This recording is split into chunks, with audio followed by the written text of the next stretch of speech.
Welcome to the Sunday Rise, presented to you by the Sideline Junkies Podcast Network. And you might say, I can't see the ball speed, but you can hear me, and you know what time it is. Thank you for joining us on this glorious Sunday morning. I think we set a record, a Guinness Book. I got to call them and make sure for the amount of times a collection plate has been passed around in the show. But I want to welcome you to the robe wearing, styling, profiling, 35 minutes over service time show host, Sideline Junkies. The host, the big guy KG, the gentleman Jack Carr, and one and only Midnight Rider.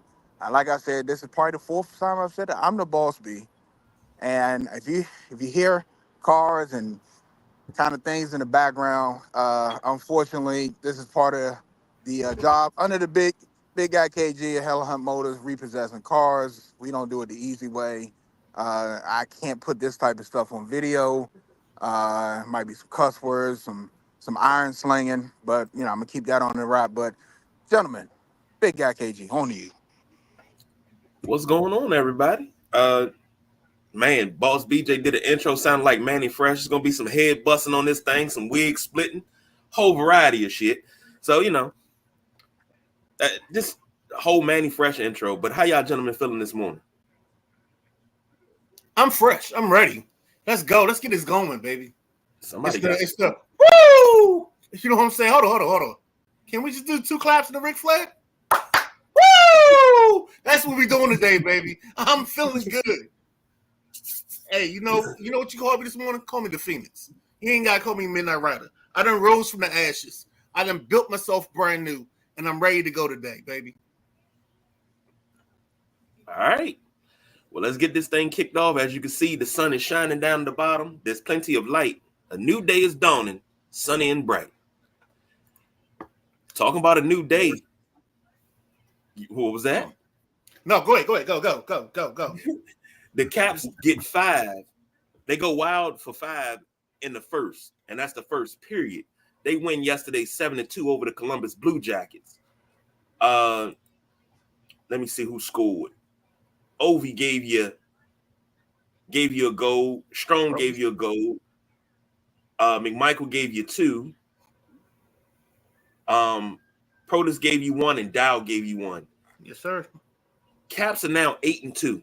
We got 2 DC teams right now battling for supremacy, with Washington being 6-2, Caps being 8-2, and everybody, the city's just a buzzing. Start with you, Midnight Rider, since you brung it up. Then we'll go to the gentleman Jack and finish up with the boss BJ. But Caps 8-2, and this is the second game they just scored over 7. They scored over 6. They beat the Canadians 6-3 on Thursday, and they've been putting up some scores. How's this making you feel? Yo, KG, I'm gonna let you know right now. Since we brought up something old, I'm gonna go with a song by a group called Outkast called "So Fresh and So Clean," and that's how I'm feeling this morning about these boys. So fresh, so clean. They came out with 5 goals early in the first. You got Ole scoring. The Caps look brand new. They looked at their roster last year and they went out and said, all right, this isn't going to work for us. Let's find the recipe. And I don't know if they went and got them old cafeteria ladies from the 80s, or they went and found them some girl in the Southern kitchen with some fat elbows, and I got that back fat on their arm before the elbow. But they found somebody and they cooked something up. And they on the verge of something special right now. The Caps are doing very good things, somewhat great things in the midst of what we're doing right now. I can't believe it. It's the reason I put it first on the thing. I saw bits and pieces of it this morning in my rendezvous, because sleep don't come easy. So I now call my new mornings the rendezvous. But yeah, this was a great thing and caught my eye first thing off the bat this morning. Yes, sir. City's buzzing. The Washington has already been buzzing about the football team, Jaden Daniels, all the success, and then the Caps start out like this. I tell you, The city's hot right now. The city's very hot. What do you think there, KG? Look, throw it to the boss, BJ, because I know he a Caps fan. I mean, I think we're all No. Caps fans. Look, Yeah, it's I great. follow him, but just not that much. I'm Yeah, not a big hockey guy, but it's great to see the DC teams rolling, right? But yeah, all four of us know that the Caps could be 10-0. The Caps could be 32-0. As long as the football team is rolling, and no disrespect to the Caps, the football team was the Caps could be 32-0, and the football team is losing. It's still a cloud over the city. It's just not raining. But with the football team rolling, the Commanders, and now the Caps rolling, my only concern with the Caps is they don't have a 17 game season. They're 82. And you got OV, you got, he's a Porsche, he's garage kept, but we talking about 300,000 miles. Can I just worry about them overexerting themselves too early and not being able to keep that pace for the rest of the season. That's the only thing I worry about with them. But it's a great thing. We talk about this, man. The city is buzzing. Now we just got to get the Wizards on track. Whoa, slow down, because I'm telling you, the Wizards giving you promise. If you saw us on Tuesday, and then the Caps are doing their thing, as long as this Commanders, Redskins football team bus keeps going, all it's going to do is fuel everybody else. And this is the one thing that people don't realize. It's like once this bus gets going, everybody else just falls in line, and then you're going to have hype all around the city. It's just a big buzz. It's like an avalanche. Start out with a little pebble, start out with a little snowball, and as we going down this hill, it gets bigger and bigger.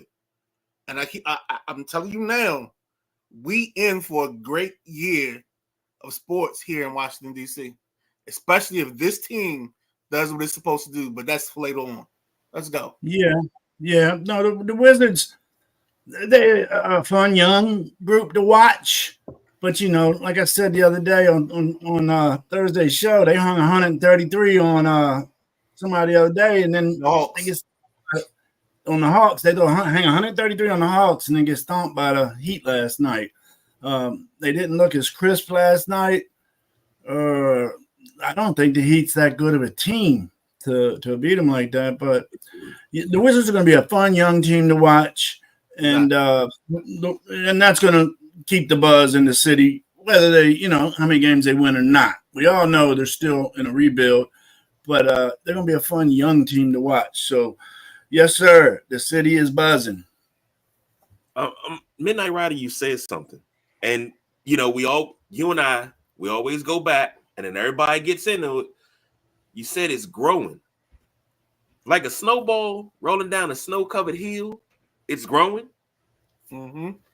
Like the size of the fish that the man claims that broke his reel. It's growing. I had to throw a little Temptations in there. But, shout out. The miniseries came out 26 years ago on the first and the second. Changed my life. Great summer of 99. But I love the buzz that's growing around DC. And it's like, if you've ever seen Major League when they started winning and everybody came out, and you've seen people of different walks of life just walking down the street, and you see somebody with gear on, and it's like you look at them and you just give them that look like, yeah, it's that confidence. Now you're going to get it with the Wizards. You're getting it with the Commanders. You're getting it with the Caps. You had it with the Nationals. That's going to come back, man. You've even had it with the United. You say gear, I put my gear away for a couple of years. Honestly, man, I got tired of the discussions and the crap we had to hear. So I got my gear on today. First time in 2 years. I was a little nervous when Jack stood up. I ain't gonna lie to y'all. Oh, you always get nervous when I stand up. Got draws on today. Matty Ice. Oh man. I'm sorry, guys. I'm late to the party, but I'm here to party. I'm here for a good time, man. I hope my team comes out with their hands loaded with fun and bubble gum. They want to kick ass. You know what I'm saying? Well, however that saying go. Well, how the sugar, you mean? I broke that out. Powdered sugar's all over these some bitches now. I came here to kick ass and chew bubble gum, and I'm all out of bubble gum. There we go. That's what we want today. Matty Ice said big game today against the Canes. They got the Canes at 5:00 today. So 8-2 versus 7-2. Both teams come in with a 4+ game winning streak. Should be fun at 5 p.m. Yeah. If everything works out. If that's the case, that's the last thing we read from Matt, because he becomes the enemy. Let's do a college football roundup. We got a couple of games to hit.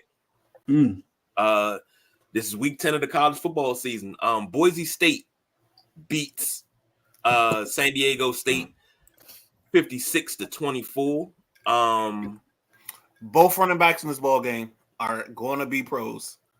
Genty does his thing. I know you about to say it. Go and give him the stats, KG. Yeah, he got off again. Your boy Ashton Genty, 31 carries, 149 and 2 touchdowns.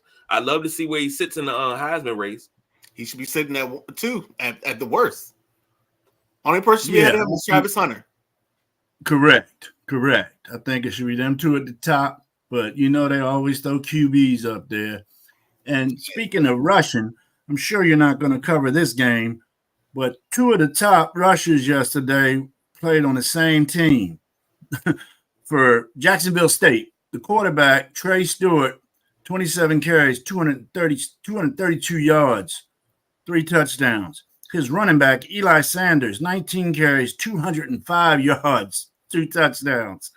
That's nuts. 412 yards, 5 touchdowns between the two of them.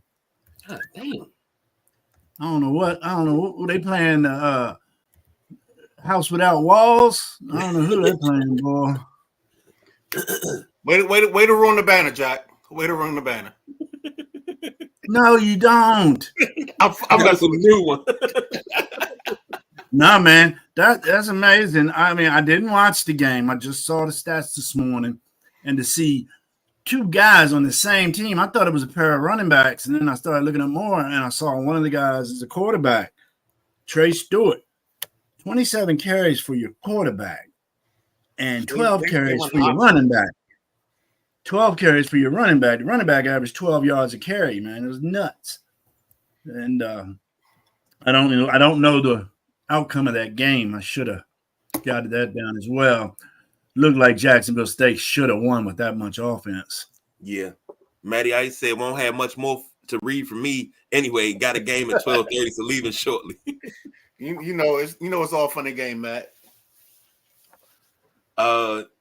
Miami beat Duke 53-31. That's still ACC matchup, right?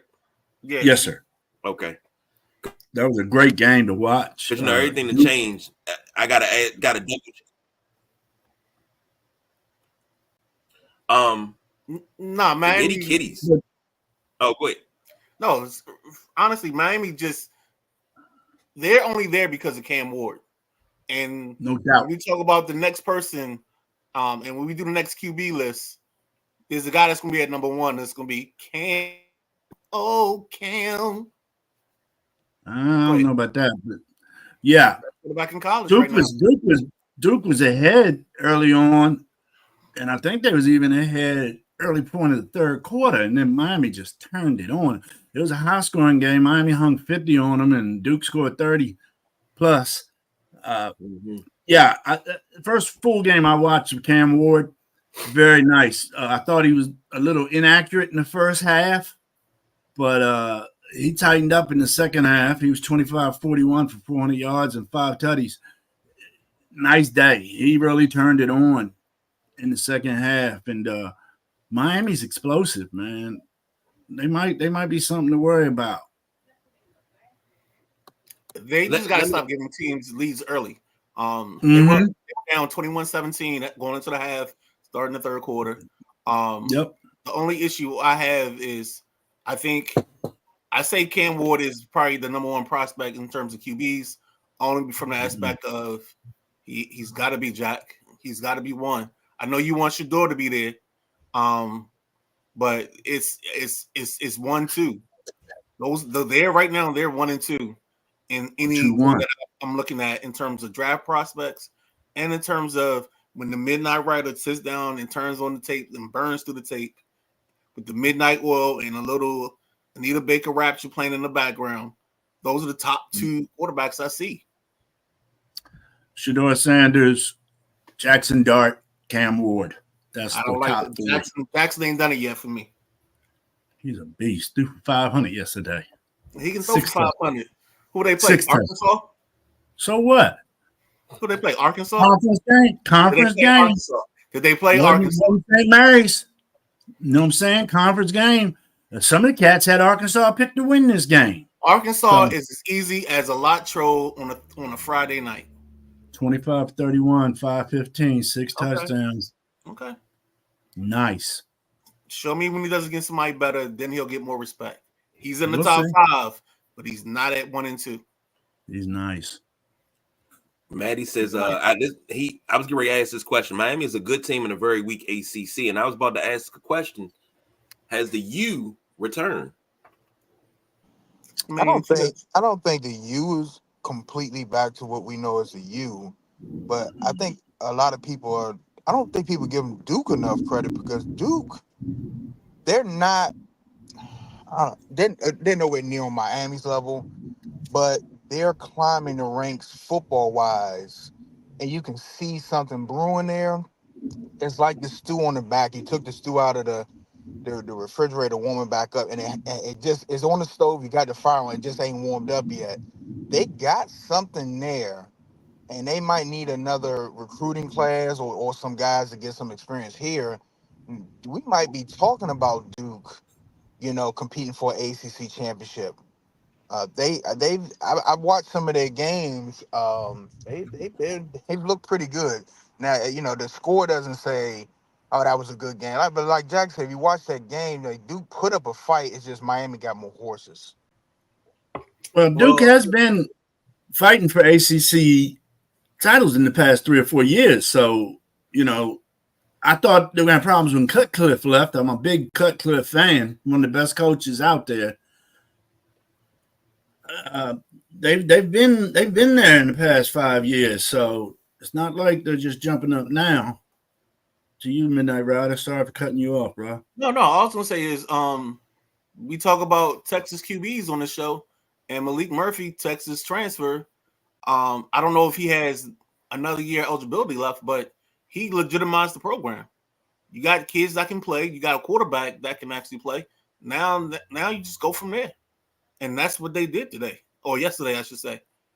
He kept them in the ball game. He managed the ball game. You saw experience. He'd be a guy that if he's coming out to Chris Collinworth it up, here's a guy that might get a look, seventh round or free agency as a QB next season. Just that creamer. Why is it not full? Next up, Penn State. No problem. Thank you, honey. Penn State goes down. My bad, Jack. Goes down to Ohio State. Number 3 goes down to number 4, 20-13. Here's the crazy thing. It's Penn State's first loss. But Penn State, the Midnight Rider said it yesterday, they can't win due to subpar quarterback play. Their quarterback was 12 or 20, 146 and an interception. You got nothing from the run game. 3 carries, 47 yards from Tyler Warren. You can't win ball games like that. And I mean, to be quite honest, Penn State only gained 270 total yards. But their time of possession was 28-31 compared to 31-29 for Ohio State. I don't get it. Like, how do you hold the ball? And then they were 3 for 11 on third down. But how do you hold the ball that long and put up no yards? Big momentum swing in that game was that goal line situation Penn State had early on. They ran the ball. They were first and goal, 5 or 6 yard line. Ran the ball 3 times, and that stingy defense just held off. And then they decided to throw it on 4th, and it's incomplete to a covered receiver. I thought it was poor play calling down there on that. Franklin's getting the label now, head coach of Penn State, not been able to win the big game. He's 11. He's 1-11, and I think top 10 matchups. So Yes, that's there's a right. big momentum swing when they held him on that on that goal line stand. And OSU went to work after that. I think that's what I feel. Well, first and foremost, the title of this segment alone is a shout out to a person that is hurting because of this ball game.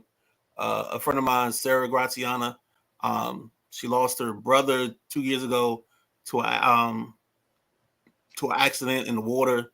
Him hanging out on the beach, and like a wave came down, crashed down on him. He was a big Penn State fan. She's a big Ohio State fan. She used to always call them, because I met her when I was working at Yelp. She used to call them the Nitty Kitties. So the reason we have Nitty Kitties is because of her. Like I could hear it in her voice yesterday when we were talking about this ball game. And I don't mean to bring it down right now. I apologize, fellas, but that's the reason why we got what we got in terms of title. Game itself, Penn State they just don't have it. And it's the sad thing is because they have the pass rushers, they have the running backs, they may even have some of the receivers, but for some reason this team at the quarterback spot just cannot get it right. They're the walking can't get rights. And I mean, Drew Aller was supposed to be the guy. He's proven that he's not. Their backup doesn't seem like he's a passer. He seems like he's a runner. Almost like a Chris Lee, Tim Tebow scenario going on there, and that doesn't work. But the problem Penn State's going to have is they're good enough to be the bridesmaid. There ain't nobody marrying them. So maybe they give it up too easy. I don't know what it is, but they just not marriage material. BJ? Just real quick, like Midnight Rider said, you have to get that quarterback to put that stamp on your program. Until they find that QB, you can have all the pass rushers in the world. You can run the ball, and so you can get somebody that can get you down the field and carve up a defense and make you not play 8-9 in the box. You're going to be where you are. You're going to be right on the cusp of greatness, and you're going to fall short every time. Mm-hmm. Okay. I gotta go to this comment I see right here. I was unaware this was on the slate for next week. Bold prediction: Indiana beats Ohio State next week. Ohio State next week. I'm out. No. You know what this is? Come on, don't fall for the trap. Don't fall for the trap, Jack. What's the trap, bro? All Maddie's doing is, oh my, Indiana's so good. I can't believe we're playing Indiana. Don't fall. No, I watched a bit of that Indiana game yesterday. But they are for real. And Coach Cignetti got it. Yeah, Coach Cignetti got it going on over there. I like the coach. I like how bold he is. He's just straight up to the point. That's going to be good. I hope that's a late game, man. But I got a feeling it's going to be a nooner. And Maddie said, no, I'm serious. Ohio State is overrated, and I haven't liked them really all year. I don't know if they're overrated. That's true. I'm just giving them a hard time because I don't think Ohio State. I saw the comment about like goodbye Ryan Day or something like that. So I can see that. I don't think Ohio State's overrated, but hoping to see a hell of a barn burner, as they used to call them. Has to be a noon on Fox with Gus. Yes. I love that. I don't like noon games. I mean, I'd rather evening game. The day's done. I like, because I don't get my boy no more. So it can be whatever time. Because without Keith Jackson and a little Wo Nelly, everything else is irrelevant now. Yeah. You got time to the top 25? I'm running through it now. All right, here we go. Army continues to be unbeaten. They beat another service academy, Air Force 20-3. Number 19, Ole Miss, 63-31 over Arkansas. Number 24, Illinois, go down. They go down. Minnesota takes them down 25-17. Number 1, Oregon beat Michigan 38-17. Texas Tech takes out Iowa State.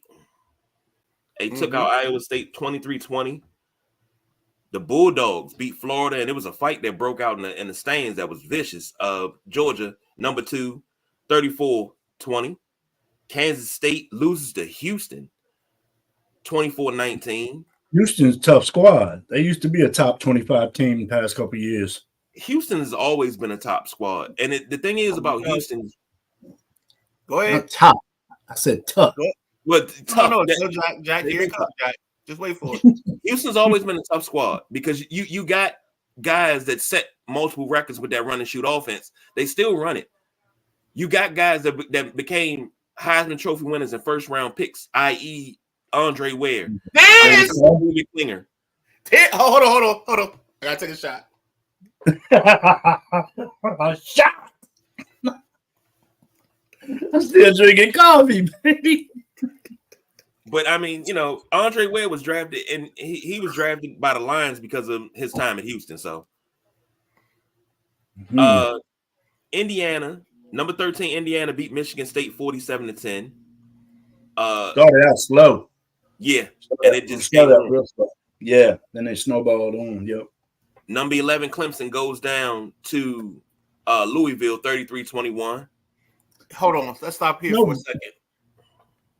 Jack, what's up with your club? Man, I don't know what's going on over there. I mean, you have Maffa. They get that boy 30 carries, man. You don't even hear 30 carries no more, I don't know what his total on yardage was, $130 maybe, $115. But I don't know what's going on with Clemson. I was just giving them dap again, saying they done found the get right, and then what do they do to me? They get a flat tire. So Clemson just made it easier for SMU to become ACC champs. That's all I'm gonna say. Well, Clemson only got one loss, so they got one loss in the conference, but still correct. got 2 losses on the schedule. Yeah, lost to Georgia. But I tell you, this Louisville team, they're no scrubs. They're nice. I think they're a few pieces away from being a top 25 squad. Yeah, Louisville are the chumps. But SMU's out here chasing waterfalls. Yeah, SMU doing well. I dig SMU. I didn't get to catch that game yesterday, but SMU is moving up. When the betting get tough, SMU might be a red light special. That's all I'm saying. Y'all jumping too far ahead now. I forgot they was in the ACC sometime. Nuts, man. No. It's KG. I'm doing this on purpose, KG. Because I know what the next banner is. Well, next banner is South Carolina. You changed it on me. Nah, see? That's why I said you're jumping too far ahead. South Carolina, 44, beat number 10, Texas A&M to 20, 44-20. Damn, South Carolina.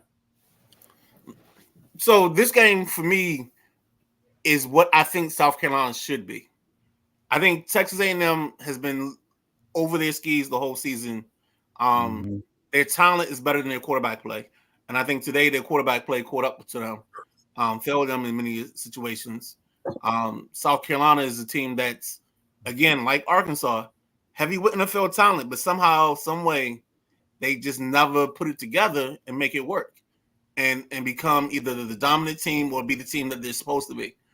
So this is why we said South Carolina really, because really normally they don't win these type of ball games, but somehow they did this week. And we don't know if this is a precursor to something more or if it's just one of those one-offs. If this is their garbage can getting a steak, if it's their blind mouse finding cheese or whatever it is, or a blind squirrel finding a nut. So that's the only reason I talked about that. All right. Number 7, Tennessee beats Kentucky 28-18. And finally, SMU Louisville. SMU 48, Louisville 25. I'm sorry. SMU versus Pittsburgh. Why did I say Louisville? I'm looking at the wrong Louisville game. on the banner. SMU. There was Louisville right there. SMU 48, Pittsburgh 25. And then Louisville beat Clemson 33-21. And that's why we got the oh my. And now you scripting this shit, huh? Mustangs and Cardinals, oh my.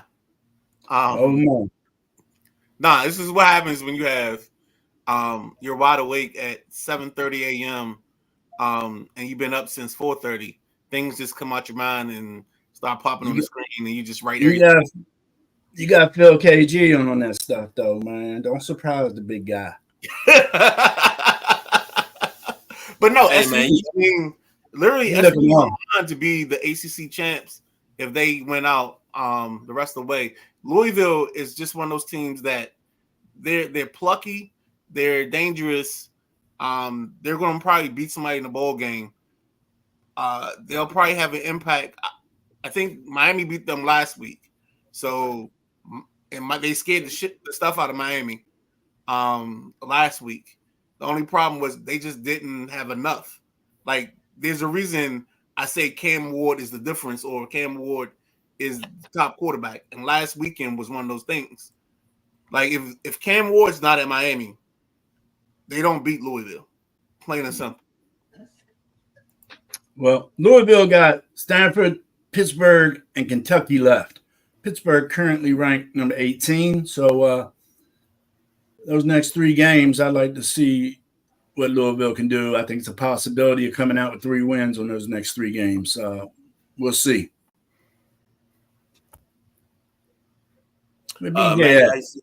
Okay. I'm here. Did y'all mention Vanderbilt?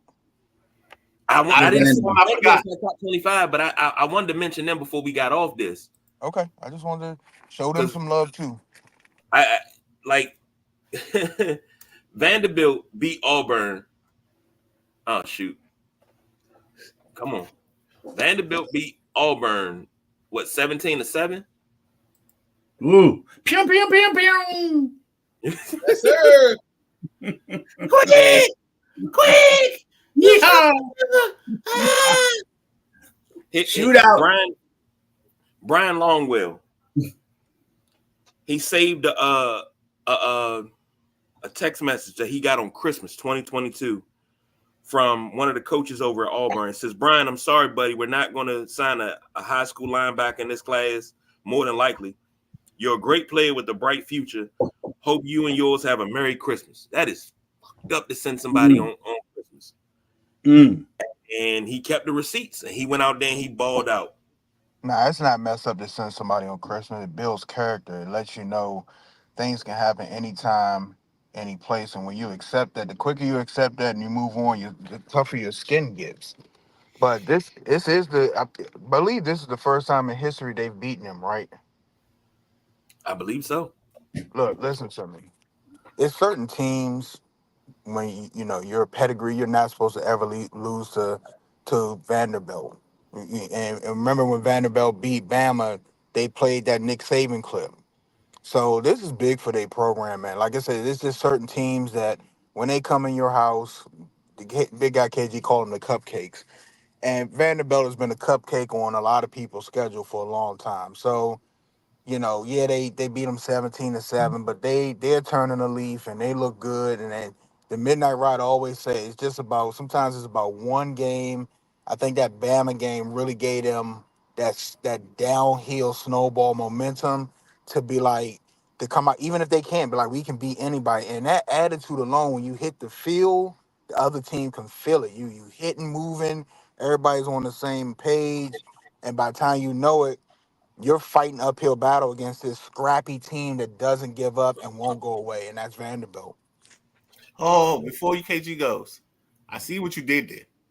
I saw what you did there. I saw you talk about the Avalanche, but that's absolutely correct. Vanderbilt is on a run, but it goes back to what we said last week at the same time when we talked about quarterback. And their quarterback, Pavia, is giving them hope. He is their MLK. He's giving them a dream. He's letting them live their life on a place that they're not used to. He's not giving out platitudes and latitudes and longitudes. He's giving them destinations. If you don't get that, check your library, Google it, and then this shit will make some shit to you. Go ahead. You know, Matty, you're talking about. It's similar to a certain quarterback here in DC, giving the team hope. Yeah, but talking about more like a quarterback not being wanted by the team that he wants to go play for, or the hometown team. That same story was in the OSU Penn State game. Ohio State's quarterback Will Howard, he's a Pennsylvania boy, grew up loving Penn State, wants to play for Penn State. Penn State ain't give him nothing. So his pregame interview, he was pretty shook. I'd love to see his post-game interview. I'm going to Google that after I get off of here. He pretty much said they didn't want me, so I'm going to show him. And I don't know about that. I mean, they yeah, won. no. I'm sorry. I was being analytical in that moment. I apologize. Go ahead. But you know what I'm saying, for a hometown kid to have talent yeah. like that, and then to be overlooked by your hometown college, and then you come and back go to a top ass. 5 college, and come back and kick ass. He's got to be feeling good today, sitting in the big chair. Isn't there like some song talking about like a hometown girl or something like that? City Don't boys. Stop Believing. Yeah, there you go. Yeah. We are we doing Journey right now? hey, bro. I mean, the lyrics wrote themselves. All right, Matty Ice said, "Okay, I'll have a good rest of the show. Be listening while driving. You guys are awesome. Nah, Matty, you are awesome. Yeah, thanks, Matty. All right, let's jump over to some NFL. Divisional games are on deck. Lions versus Packers. Lions are 2.5 point favorites. Over under is 47.5. Before we start, I want to thank you guys, because this is the reason we got the lineup we got today. Whenever I send the list out, the list is just my list, and I want you guys to like chop away and make things the way you want it. And this is probably the antithesis of what I'm talking about, because you guys told me to take stuff off. We added stuff. The list is an amoeba. Thank you. Go ahead. The lines that you see on the screen are brought to you by our unofficial line provider in FanDuel. We'll start with the Gentleman Jack, go to the Boss BJ, finish up with the Midnight Rider. Well, Lions versus Packers. It's that NFC North action, man. It's a tight division over there. You got Green Bay 6-2, Detroit 6-1. And the Vikings right behind them at 5-2. Detroit's won 5 in a row right now, and Green Bay's won 4 in a row. So both these teams are hot. Jordan Love has been carrying Green Bay. He has taken the reins. He has taken control. This is Jordan Love's team now. You know, the past 2 years, you weren't sure what was going to happen. Jordan Love is a Green Bay Packers quarterback, and he's doing a great job. It's going to be raining today for this game, so I believe it's at Lambeau. It's going to be a muddy tundra. So I expect to see the run game from Detroit really blow up today. Big day from Gibbs and Montgomery. I'm going to stay. I've been riding the Green Bay train for the past couple of weeks, but I ain't got no love for them today, man. I'm going Detroit and the under, because it's going to be wet. That's what she said. This is a changing of the guard, and what is this? NFC North? Yeah, the North. Yes, it is. Because the Bears trying to get over the Packers, and Aaron Rodgers and trying to beat the Packers, and now you have two different teams fighting for this division. Now it is the Packers that is trying to get to the Lions and take their spot, and they're not going to be able to do that. They're just not ready yet. Even though the Lions are missing Aiden Hutchinson, and I expect them to solve that problem in the trade deadline. but the lines are just going to be too much for the Packers today. They still run a very tight ship. They still got a great coach in Campbell. And I think they're going to come out there. They're going to go to Lambeau, and they're going to silence that crowd early and often because I think they're going to do what they want to do with the Packers. I think this is going to be a 35-21 type game. Mm, Hmm. that's tough. 35-21, you say? Now, who you take, Pack? My bad, Detroit, 35-21. Detroit in the over. Got you, BJ. Midnight Ride. Isn't there a song that says you can't be afraid of the way love feels? Of course. Okay. Sometime. So the way the Packers are built, you can't be afraid of love the way love feels. But the problem is sometimes love is inconsistent. Love isn't patient because it's not the right love.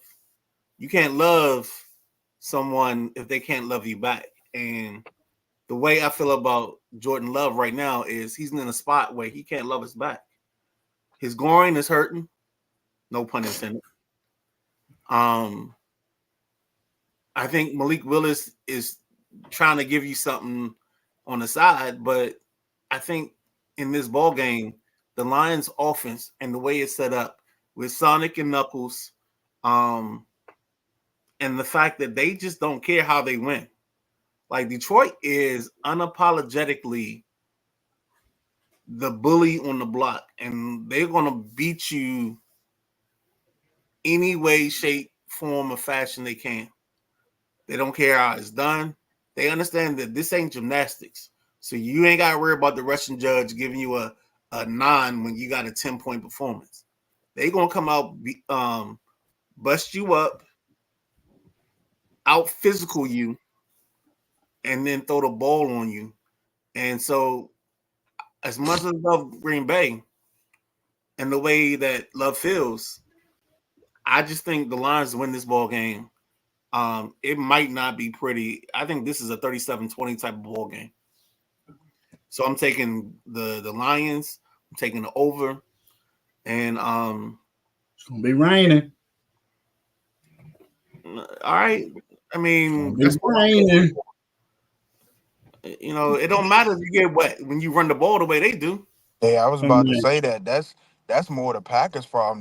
They're the passing team. You Yeah, know what I'm saying? The love comes from them. They're gonna work. Detroit has the unique thing about Detroit is they have learned how to play chameleon ball. Whatever you want to do that Sunday or that Burger Monday King. night or that Thursday or Saturday, they like if you want to go, you want to throw hands and you want to be in the trenches, we can do that. You want to air it out and you want to put 45 on the board, we can do that too. You want to get in a sack competition and you want to hit hard, we can do that. You want to win on special teams and you want to make it a safety game, 2-0. We can do that. That should be the motto in Detroit. We can do that. Whatever you want to do, we can do that. So that's the teams are whatever type of ball you play, bring to Detroit, you're playing into their hand because they can do whatever you want to do, and and most of the time they're going to max out on what you can do better because they're just that good. What's that? What's that? Is it a Jody song? How do you want it? How do That's what you they see talking it? about. Yep, that's what they giving out. It's like Burger Well, King. You can that have would what be you want. that'd be Tupac, KC, JoJo, and Danny Boy, and Aaron Hall. Yeah, yeah. How does it feel coming up? I gotta say, since we're doing song references, I gotta say that this is more of the searching bowl because you got to look at the Lions. Look at the Lions throughout history. This team, first team to go 0-16, right? This team hasn't won a championship since 1957. And they've had a line of Hall of Famers, borderline Hall of Famers, come through. Then you have the glory of the Packers. Great in the 50s, great in the 60s. not so great in the 70s, 80s, kind of had a resurgence in the 90s and the 2000s, but they're still searching. And I think Jordan Love is going to be your next in line behind. If you put him up on the wall, you would say Bart Starr, Wojciechowski, Favre, Rodgers, Love. I think Love is going to be your next one.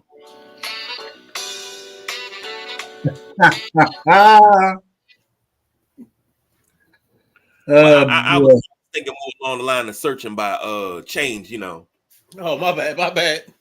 Little bit. That's the searching I'm thinking. A little bit more searching by change because, you know, hey, Jordan Love just want to dance. But look at the resurgence of these teams.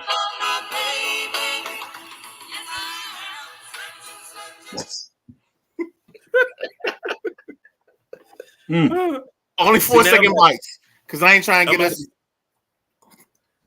I'm gonna have to send you a playlist, get you on right. But give me the lines in this one, and this is only because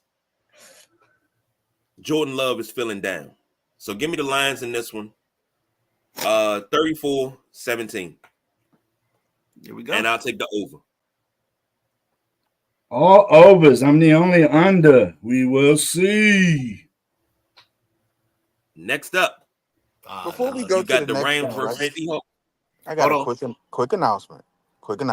And this has nothing to do with sports, but it's a good thing. The United States government has announced they're dedicating $861 million to 2 solar farms in Puerto Rico. Oh! Hello. Thank you. Thank you very much. We'll take that. If everybody had access to the pre-show. Oh, my God. The pre-show or the chat. One or the other. I'm glad you worked that in there, baby. Thank you. Oh, I got you. I know you do. The Rams are 1.5 point favorites. Over under 48.5. Gentleman Jack, take it away. The Rams. This is NFC West. Matthew Stafford's getting his weapons back. Cooper Kupp and Nakua is going to be in there. I need my weapons back. Hey. And Seattle, man. Gino's been struggling the last 2 games. I just don't see it. The 3-4 Rams are going to improve to 4-4 after this game. I take Rams in the over. I think the Rams might hang 40 on them. Look for Kupp and Nakua to be in that end zone, possibly both of them. One of them is going to be a 100-yard receiver. I think it's going to be a big game for Stafford and the Rams. So let's take the Rams in the over for me. I think the question in this ball game is, will we get Nakua because he's been questionable all week? But still, Kupp is enough to get them through this day. And I think the Rams have found something when they're healthy and when they're good. They're certified in all 48 states, including Guam and Puerto Rico. Oh! So with that said, I couldn't get to my mic quick enough. You late, B. Damn, y'all. So with that being said, I'm gonna take the Rams. I'm taking the over, and on the BJ. It's 2 coaches I always rant and rave about. That's Sean McVay and Kyle Shanahan. Okay, yep. I'm fanboys. Yep. When the magic they do when they lose weapons is astronomical. When they get their weapons back, it's going to be business as usual. And you got Matt Stafford. Here's what worried me about the Seahawks. Whenever you're coaching, whenever you're doing anything, you're looking for a weakness in the armor. My Buffalo Bills went to Seattle last week and not only drugged the Seahawks up and down the field, but the Bills Mafia fan base also took that stadium over. The gentleman Jack made a good point. Geno's been struggling a great deal. And I think those struggles continue today. I personally was hoping that this would be his last stop and he could run with the Seahawks. It looks like that's fizzing out a little bit. I think this is going to be a big game for the Rams. If Nakua plays, and if I'm a betting man, I'm taking 100 for him and Cooper Cup. 100 plus receiving yards. Wow. I'm serious because Matt Stafford loves to play with his toys. And when his toys are healthy and in there, they're gonna roll. And I think this is gonna be a 48 over the 48 and a half. I think the Rams are gonna hang the Seahawks. I think they're gonna clip these wings. I think you're gonna get Geno making mistakes early. And that's the more the ball's in Matt Stafford's hand, the more points they're gonna put up. So give me the Rams in this one. If both receivers are back for the Rams, give me 42-17. If they only got Cooper Cup, give me 28-13. Cooper Cup, 9 receptions, over 100 yards. Woo. Okay. So you're not expecting the Seahawks to be like Troop and spread their wings. The Seahawks, like, how you're looking at a team and we looking for identities for teams. What they did against Buffalo really concerned me last week because Buffalo had to come across country to play them. So they were home and they put that performance up. And I just when you see that, that's part of the advantage in Seattle. You get these teams that got to come across country, jet lag, tired, and you get to beat up on them. I mean, that you go to Mile High Stadium, you got playing the altitude. You know what I'm saying? You go to Lambeau Field, it might be negative 15 degrees. You go to Miami, you're the visitor, you're sitting in 120 degree sun. These are your advantages, and they haven't taken advantage of those situations. I just Even though I'm a Bills guy, they shouldn't have been able to come in there and beat Seattle like they did. That was handedly. It wasn't, luck of the stroke of the pen or anything like that. The Zebras didn't help. Buffalo just came in and said, look, we're trying to get this game over with so we can get back on the plane. What y'all trying to do? So I don't have any faith in the Seahawks. I think they're going to fall to the bottom with the Rams getting healthy. They're going to fall to the bottom of this division. We already know, the Wizard in San Francisco does magic with his backups and stuff. I think they're going to fall behind them. And then who am I forgetting? Who else is in this division? The Cardinals. They're kind of a wild card because I know they beat the Rams and the 49ers. I just don't believe in them long term. Okay. So you on a situation where your belief in the Rams is like a let's just put it to the test. It's the Pied Piper of R&B, Tevin Campbell, and you trying to see, can we talk for a minute? That's it. Yeah. Go ahead, KG. I see your face already. I gotta go with the Rams in this one. I hope Puka Nacua plays for various reasons. Puka Nacua. I do have him in fantasy, so big game would be great today. The Seahawks. Whoa! Time out. You said a big game for Puka Nacua in fantasy today. I said I have him in fantasy today. I hope he has a big game. Who are you playing today? Go look in the mirror. Eddie, are you okay? Are you okay, Eddie? Yeah, see, man, I lost to Matty Ice by about a dozen last week, man. I had a shot on him. I think both of y'all face him before playoffs. Somebody got to knock him off, man. I can't have no undefeated cat ahead of me. I don't care. Nah, I'm gonna tell you like this. Last 3 weeks. If I ever get any of my receivers back in fantasy, I need a couple too. Trouble. Okay. I'm gonna tell you like this. I have a trend every year in fantasy. My trend is lose the first game to BJ, win out the rest of the way.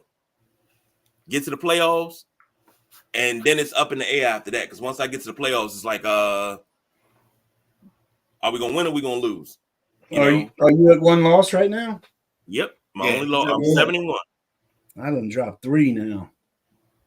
It's because you stink. Nah. My squad's all right.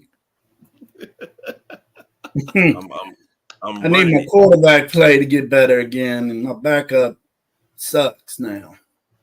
I'm trying my best to win the Chuck Brown division. Matty Ice is over the Marion Barry division right now, but I'm trying to win the Chuck Brown division. I think I'm gonna pick up Joe Flacco. I'll tell all y'all that. I think I'm gonna pick him up. Oh, Nah, Flacco, not Puerto Rico. Uh-oh. That's it. That counts. Might just How have many to cups? start doing the syllable I mean, sound. Just go for it. Cups you had today, Midnight Rider? You sound like you already piped up a little bit today. No, not yet. That's the bad part about it. Hey, this Look is out. Pittsburgh, baby. Look Well, out. Let me say this. I'm gonna take the Rams in this one.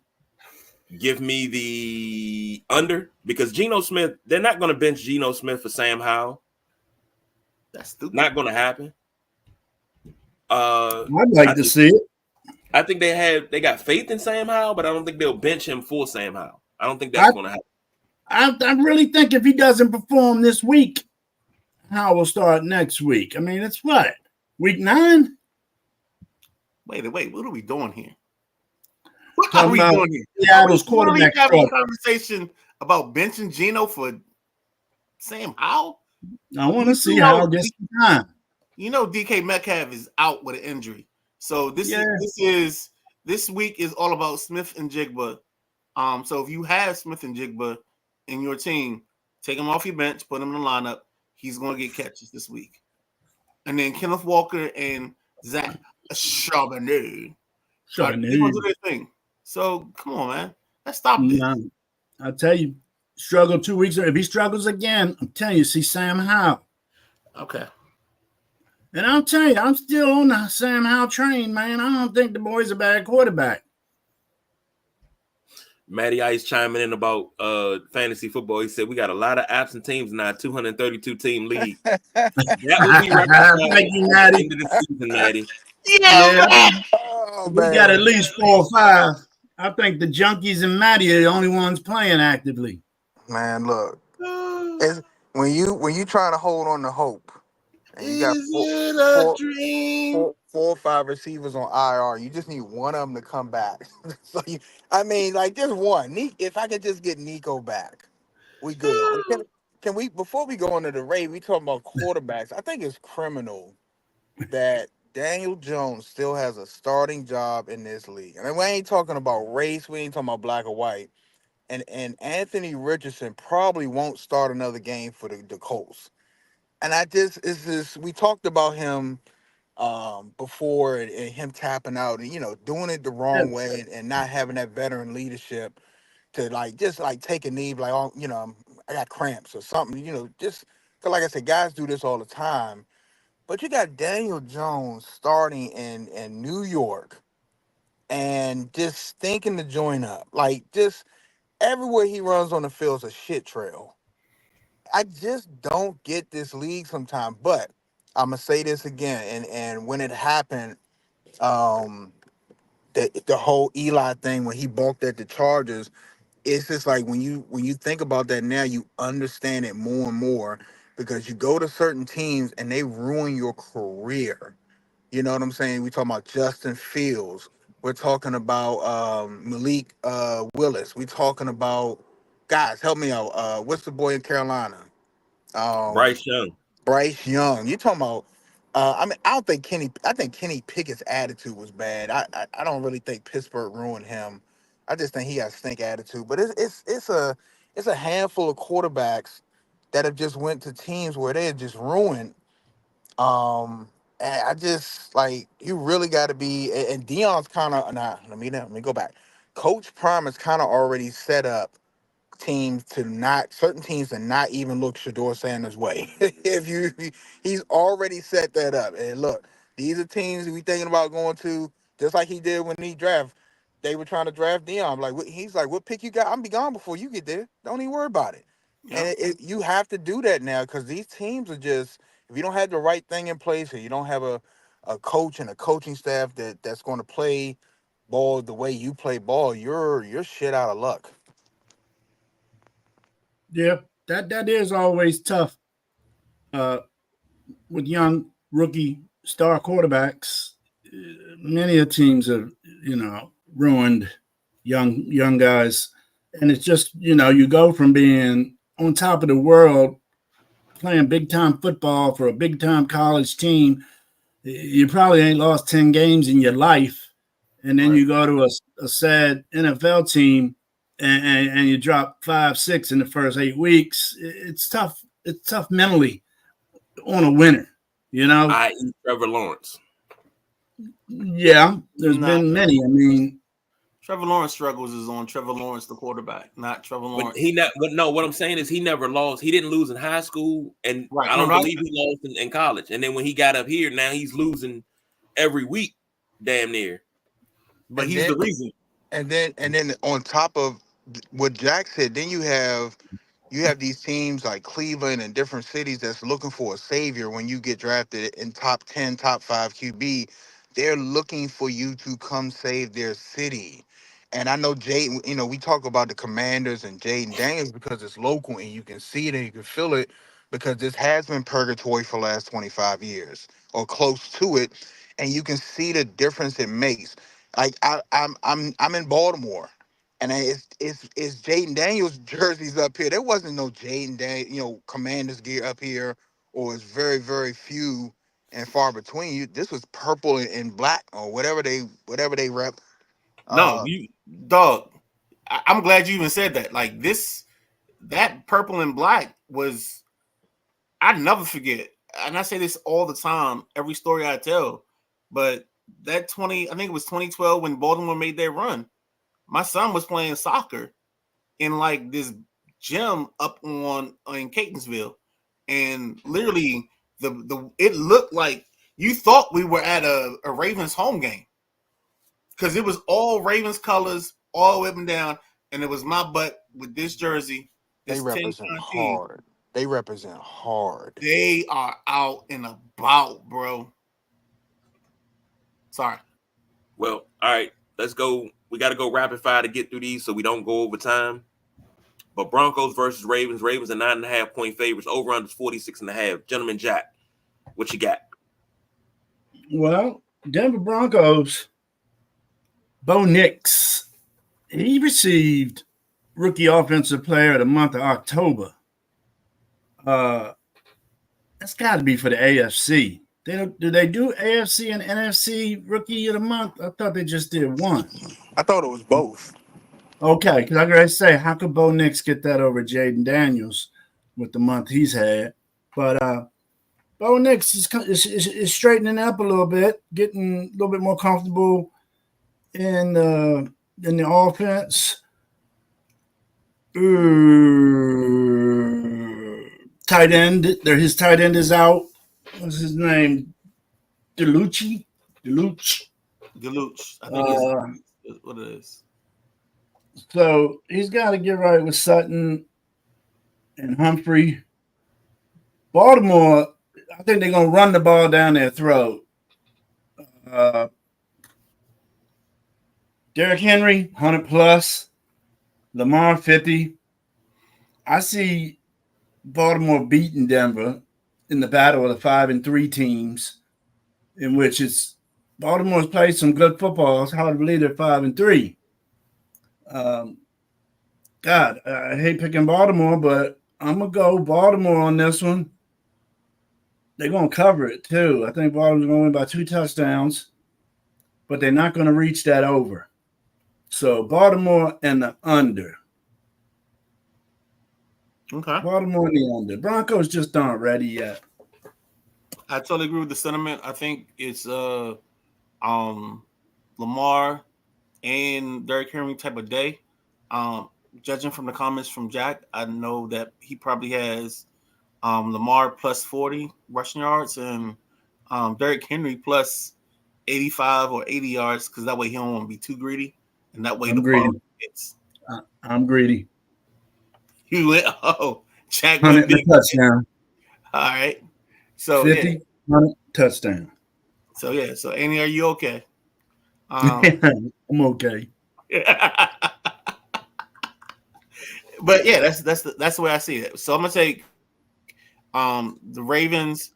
I think the Broncos cover on a backside cover. Like they'll get a touchdown late to cover the number. But I think this does hit the over. If that makes sense. It's the biggest spread of the day. So now I'm definitely taking this. Now I'm definitely taking the Broncos to cover because it's the biggest spread of the day. And the biggest spread of the day doesn't work. Yeah. What'd you pick on that Rams Seattle game, Midnight Rider? I didn't get that. If I didn't do it, it's the Rams, and give me the over with that. Okay, sir. Thank you. What we got now? KG? We got B. Real quick. I think this is going to be an upset. I think the Broncos. This is in Baltimore, right? Yeah. Yeah. I think the Broncos. I think the Broncos are going to come in here and clip the Ravens. I just got to feel it's going to be a close game. It's going to be one of them things where they just can't get anything going. Lamar struggles a little bit. And I think we see the Broncos leaving out of here with a W. That's Thursday night game, correct? No, that's today. Oh, that's today? They play this Thursday? They don't do that. Yeah, they do that. This Sunday. Yeah, I know. I thought Ravens were set up for a Thursday night game, but I must be off. I think BJ threw you off with that Thursday night football truck this morning. Yeah, I saw. That's what I saw. That's why I thought it. Okay. I'm gonna go ahead and keep it short and sweet.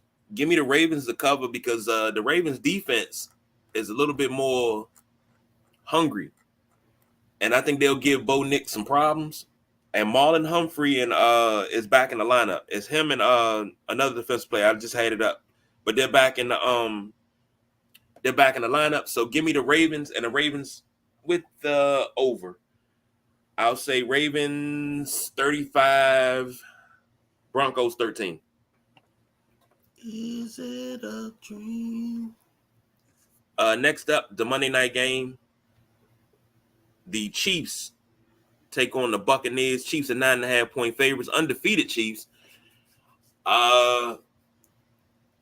Gentleman Jack, take it away. Undefeated Chiefs.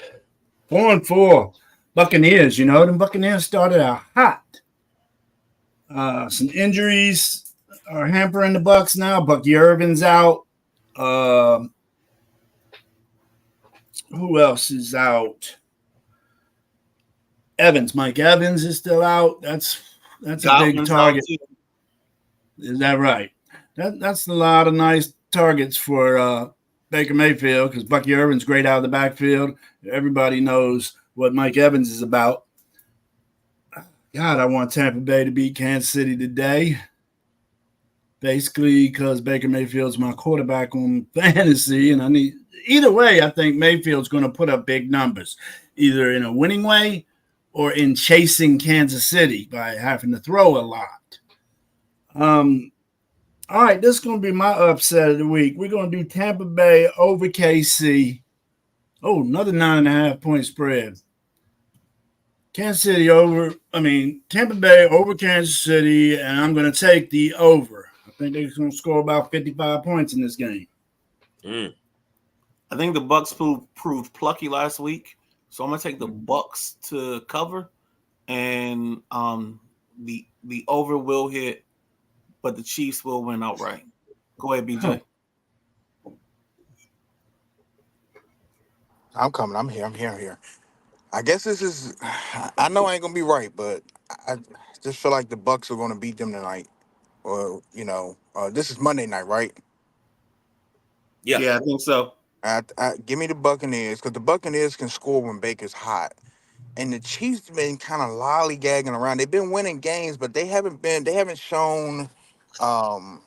They haven't been firing all summer. You see it here and there, and I think if Baker can come out and catch fire, I think that's going to kind of wake them up. But they haven't had a shootout like that, and I think the Buccaneers come out of Kansas City with a win. I don't know what it is today. I haven't been drinking, but give me the Bucs. And over. Bucks over. Damn, 3 of us on that range. I'm gonna make it 4. Give me the Oh, wow. Buccaneers. Give me the under though, because I think this is gonna be a defensive battle. It's gonna be a defensive struggle. I'm gonna call it 20 to 12. Bucks gonna go up late, but I think Larry Zonka and all the remaining members of the 72 Dolphins pop champagne Monday night, as they do every year when the final when the final undefeated team goes down. So next up, Bills versus Dolphins. Bills are 4.5-point favorites. Over under is 47.5. And a little injury news. Yeah, that's what I From was looking at. Sideline Junkies, Cooper is inactive with a wrist injury. Maddie, I'm sorry. Gentleman Jack, take it away. Yeah, I was looking at. Oh, Whoa, whoa. Maddie. Yeah, he did. Yeah, Look, he did. I'm not starting nothing, but I'm saying. Now, you know, all us white people look alike. Yes. You know where I'm at. But let's get back to this Buffalo Miami matchup, AFC West matchup. You know, the injury report on both teams is a mile long. You got Kincaid and what's that other tight end they got over there? Kincaid and Knox. They both are out today. I don't think Miami can handle Buffalo's defense. Buffalo's defense is going to be swarming. Tua's in the lineup tonight, correct, Midnight Rider? Yes, sir. Yeah, man, I pray for him, dude, because he's going to get hit today. Buffalo going to win big. Buffalo going to win big. Let's say Buffalo going to win. Yeah, they're going to win big. Shit, I can't stop it. They're going to win big, and they're going to hit the over, too. I wouldn't be surprised if the Dolphins don't put up more than 10 points. So, Bills and, man, we're going right there. I'm going to take the under on this because I don't think Miami's going to score enough. So, yeah, that's where I'm at. JC is taking Buffalo and the under. Oh, what else is JC going to do? I mean, well, you know, I like to chill. I like to go fishing. I like to eat crabs. What else? So that's what we're doing? Okay, I'm Capricorn. I like long walks on the beach. Okay, so we'll do this. I'll be on Capricorn. So, the way the Midnight Rider feels about this ball game is the Midnight Rider wants to take the Bills to win. They'll cover the -4.5. I think, well, technically the Midnight Rider thinks that the 47.5 is going to be an over. So with all that being said, and with all of his great wisdom, the Midnight Rider is going to take the Bills, the 47.5, and you just go ahead and chalk it down as a win for the Midnight Rider, because that's how the Midnight Rider feels. That's how he does it. No 100-degree sun this week. No sitting on the sidelines with no shade. They come to Buffalo. That last game they played in Miami, Buffalo took their heart. Smoked them. You can see the Dolphins players on the sideline with that look of, what do we have to do to beat this team? When you get that team, when you get their heart, Josh Allen owns them. I expect with whoever's on the field today, if they don't have Knox, if they don't have Kincaid, it's going to be the Josh Allen show. I expect Amari Cooper to at least have 5 catches today because he was non-existent last week. Coop's out. Is he out? That's what we just got updates from Bob. Okay, that just means Khalil Shakir is going to have 12 catches. If you're a betting guy, put down Khalil Shakir for 12 catches, 2 touchdowns. because that is his favorite target. I got So him for 601 touchdown. yeah, I mean, for whatever reason, if Sean McDermott can play Miami the rest of the year, they win the Super Bowl. They just have their number for whatever reason is. So give me my Buffalo Bills. I think the Dolphins will try. I don't know if it'll be a complete landslide, but I think, like always, at some point in the game, the Buffalo Bills have the Dolphins on the ground. They step on their neck and start applying pressure, and they just kind of like skate away from them, and that'll be the ball game. I give me the Dolphins to cover that, but I don't think it'll look like that if you watch the game. I think they'll cover that, but the Bills were the dominant team, and the Dolphins made like a last ditch effort to get there. So give me my Bills. Since everybody was doing, I mean, BJ didn't do his introduction, but the Midnight Rider did his. So I guess I should do mine. Cancer, and my name is Larry. I love a woman that loves everything and everybody. And if you feel that's true, take my hand. Let me take you to Love Land. Let me show you how sweet it can be, sharing your love with Larry. Listen. I'm gonna go ahead and float on and take the Bills in this one in a landslide. The Bills can score 47 by themselves. So give me the Bills 47-6. Okay. Bills defense scores 2 touchdowns, one on a pick six, one on a fumble recovery. And that's my Blue Magic guarantee because I haven't done one in a while. So Bills defense scores 2 touchdowns today. Okay. You BJ. magic? You BJ, Blue Magic? BJ. Oh, time out. You Blue Magic in 2 defensive touchdowns. Yep. Oh, shit. I put that down. Oh, BJ, would you take the over or the under on this? Give me the under on this. All right, boss.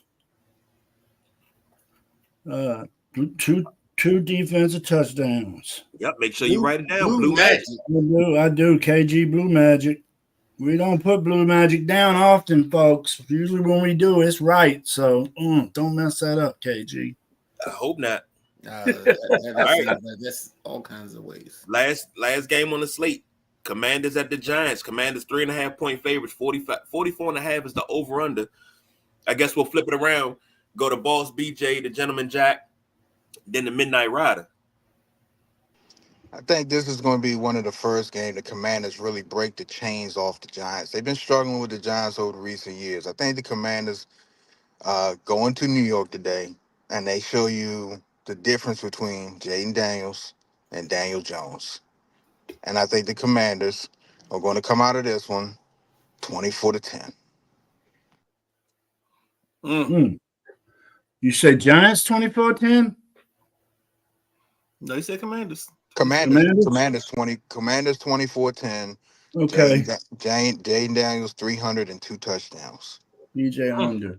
Yeah, I think Jay's going to throw the ball well today. I don't know if 300's going to be there, but 250 should be in the works for him. He should hit Terry a couple times long. I mean, Giants defense don't suck, but they're missing Dexter Lawrence today. And another little tidbit I found out, the New York Giants have not lost to a rookie quarterback twice in one season since they kept stats on this. So it's going back to the 50s, I believe. That's a pretty cool stat, but I think Washington's going to break that today. Daniels and Robinson, I feel, are going to run well. Robinson 100, Daniels. Actually, Jack, last minute news. Robinson's out today. So the running backs are Rodriguez, Eckler, and McNichols. That's the thing about that. So if you got to bet in, you got to change your bet out. No, they kick it back. You ain't got to change it out because it'll void. They'll kick it back. Yeah, they'll kick it back. Oh man, I wanted to see Robinson rush for 100. I'm not sure Rodriguez or Eckler would do that. Daniel's still going to get his running. And Daniel's going to throw the ball around today against this defense. I think the pass rush is not going to be as strong without Lawrence in there. I like Dexter Lawrence. Washington's going to win this game out straight up, and they're going to we're going to have the under on this. I think this is going to be a strategic game. We're going to see, what Coach Quinn can do. Oh, Danny Boy, the new Danny Boy in town, the good Danny Boy. So, Washington and the under for me. Okay. I'm taking Washington. I think this is going to be a 27-17 type of ball game. So I think that is going to put us right at the under, and we won't go over. So the little Yolan dude on the Price is Right won't fall off the cliff because we won't go over. You know what I'm talking about. The yodel, that guy. Yeah, he won't go over. So Commanders under with the win. And it just kicked in for Jack, what I was talking about. The Price is Right joint. Yeah, I remember that. Snoop Dogg was on The Price is Right one time with that. He was helping contestants. It was a pretty funny show. Y'all got to Google that. Snoop Dogg on Price is Right. Got you.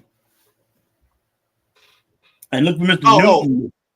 Actually, I'll say that for next segment. Go ahead. Look for Mr. Newton to disrupt some stuff in that Giants backfield today.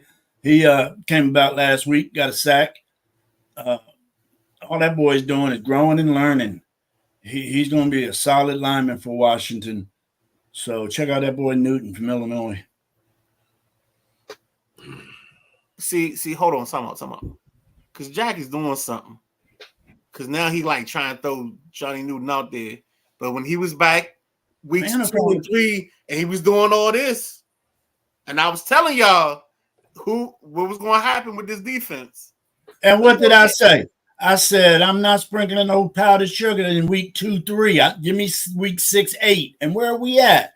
We're where I said I would let you know what side I'm rolling on. Because I've been let down so many times by this ball team.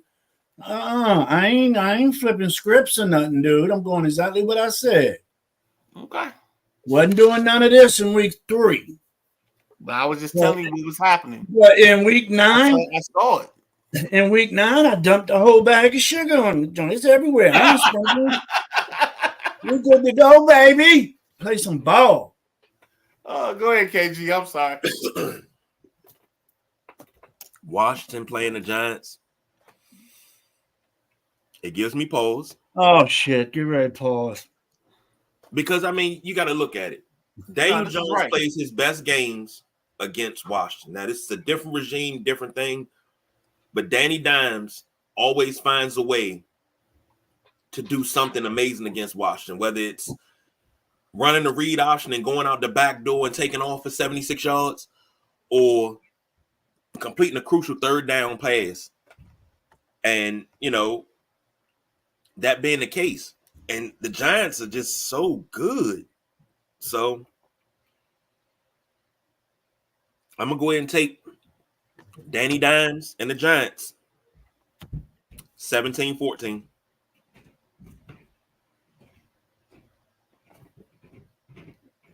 All right. Next up. What you eating? What you eating? I know. I'm gonna go ahead and start because last night I had my favorite meal. I didn't go to Sylvester's. I went and ordered Sylvester's online.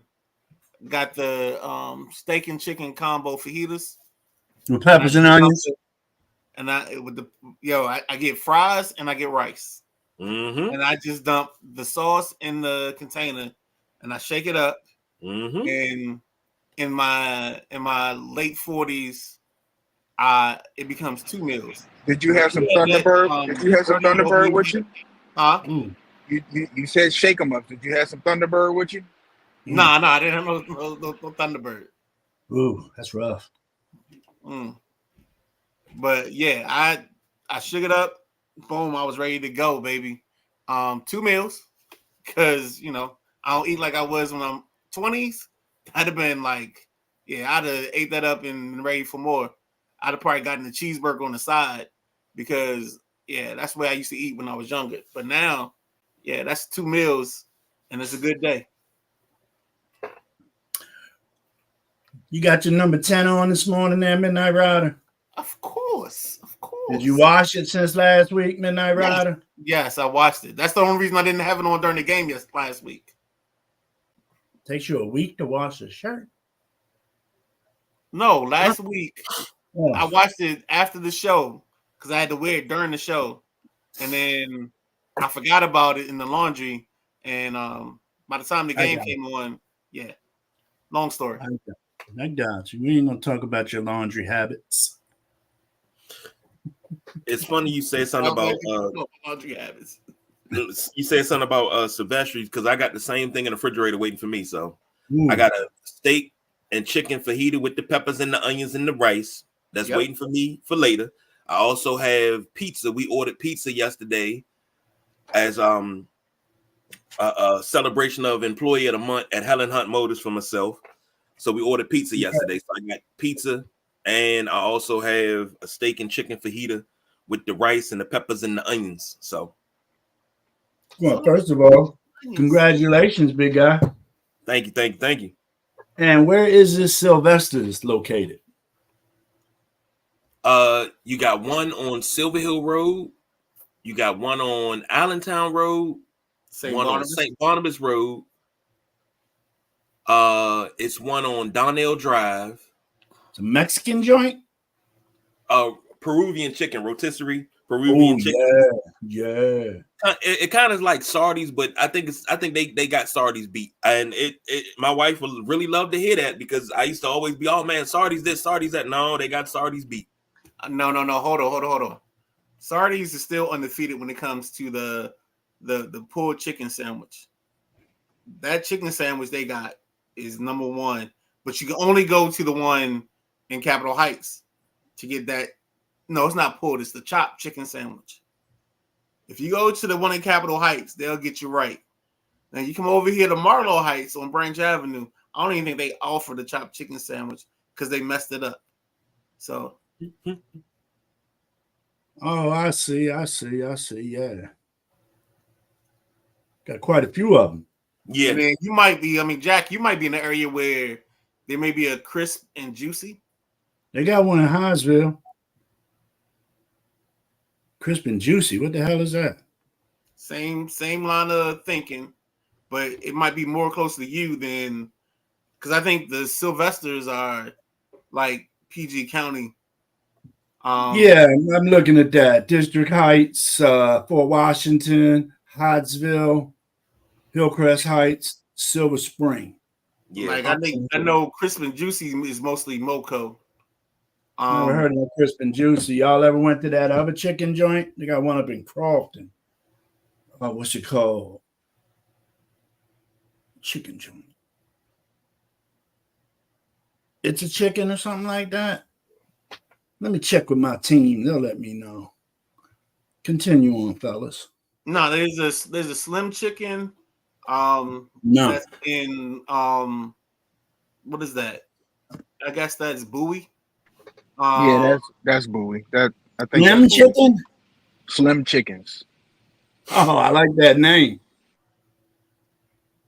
They'll get you right. I can vouch for that.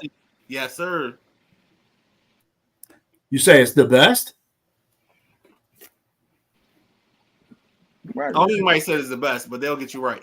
Yeah, they get you right. We ain't talking about the best, but we ain't talking about garbage. We talking about. Oh yeah, I see Slim Chickens. Yeah, we talking about if you got some options, they can be on the table. Stop playing. Sir. Chicken sandwiches, chicken tenders, all of it. Nice. I got a joint called Roman Rooster. I ain't never heard of that either. Yo, that joint's on fire too. Stop playing. They got a joint. There's one here in Southeast. Chicken sandwich. And if you like spicy food, that's where you want to go. Because their mild or their medium is like it's on fire.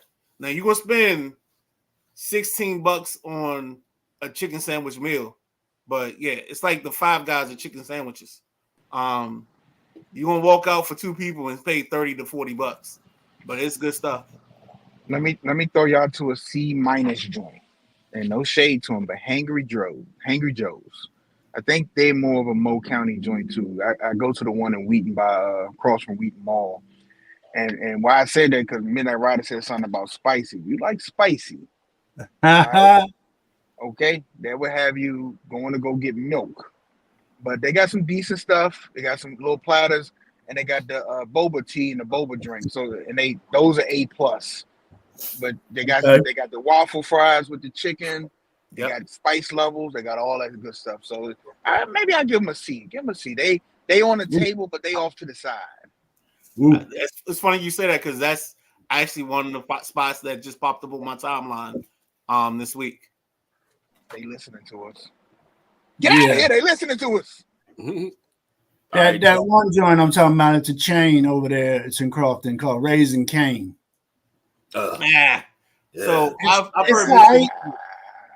It's all right. I just didn't like the chicken sandwich with 2 chicken tenders on it. Give me a chicken breast patty on there. If you're gonna give me chicken tenders, give me chicken tenders. If I ask for a chicken sandwich, give me sandwich. But it was all right. It was tasty. I go to Royal Farms before I go to Royal Farms chicken D's. I dig it. But I'm gonna have to try those 2 spots right there you just told me about next time I'm over that way. Man, we got all the chicken spots, especially Peruvian chicken. Yeah, I like that stuff. Your food truck, Peruvian Brothers is a dope food truck if you ever downtown. What's the spot in Arlington, right there by Mario's? El Pollo Rico. Classic. I heard you, KG. Classic. El Pollo Rico. It's a Pollo Rico in Wheaton. So yes. All right. That's A+. That's for me. That's above Sardi's and Sylvester's. Yep. So has everybody done what you eating? No, we waiting on you. That's what I thought. This mofo is stupid, yo. I swear to God, I can't with him. Don't do that. Don't do that. I just be chilling. It's stupid. Sometimes stupid's good. I like. Nah, today, man, we're gonna be eating one of my favorites for dinner. It's sometimes I had chicken parm a little bit, man.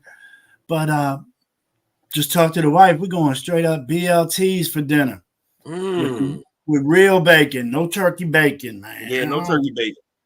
I eat it if I have to, but I don't mind the turkey sausage is bad. Turkey sausage is all right, but turkey bacon sucks. Give me that Gwaltney stuff with the fat on it. So we have BLTs. Wait a minute. Time out. Say that a little louder so my wife can hear you, Jack. Give you that what with it? The turkey bacon sucks. No. That real Gwaltney bacon with the fat on it. You hear that, Lovey? Gwaltney. Yeah. That's it. Give them that Gwaltney bacon. That Gwaltney bacon. You cut that pack open and it hits at you a little bit. You be like, oh yeah, that's it right there. Yeah, that's the deal right there. And I'm a favorite. That's one of my favorites. A BLT, a Reuben. Those are probably my top 2 sandwiches. And then maybe a French dip. Speaking of a Reuben, Big Belly Deli in West Virginia. Y'all ever in West Virginia, look up Big Belly Deli. What? Go get you a Reuben. Don't just get a Reuben, but pick up a Reuben and pick up something off the middle of the menu, but pick up a Reuben too. When I tell you one of the best Reubens you've ever had. What? My goodness. And where is this at in West Virginia? It's right outside of Mount Storm. So it's deep in the West Virginia, but it's like in the old West Virginia part. So yeah, I'm definitely gonna look that up because I like a nice deli. Fellas, we got to get out of here because we are overtime. Yeah, we did. For the boss BJ, the gentleman Jack, the Midnight Ride. I'm the big guy KG. Thank you for joining us. Make sure you get your picks in, fix your lineups. Hopefully everybody set their clocks back an hour. Don't forget Tuesday when we come in here, everybody take your time, and hopefully we are all celebrating, especially with that Blue Magic guarantee. So until Tuesday, we are the Sideline Junkies. We did overtime, but we are out of here. Know somebody.